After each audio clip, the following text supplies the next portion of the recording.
6 number, এর পাওয়ার 0 হলে মান হবে 1। 7 নাম্বার, এর পাওয়ার -1 হলে মান হবে 1/a।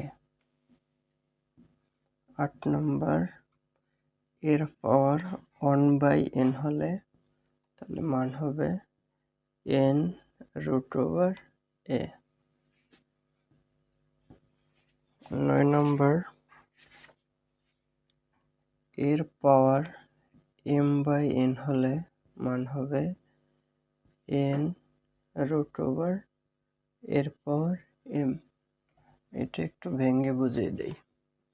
এর পাওয়ার m/n সমান, তার মানে এটা আমরা আগে ভেঙে লিখব।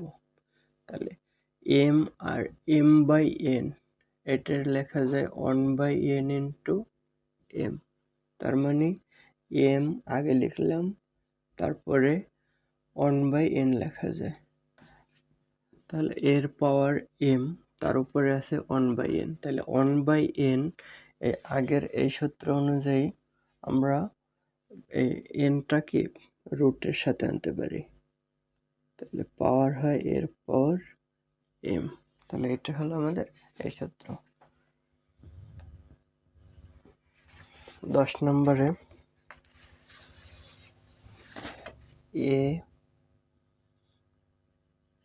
log a m হলে সমান হবে n।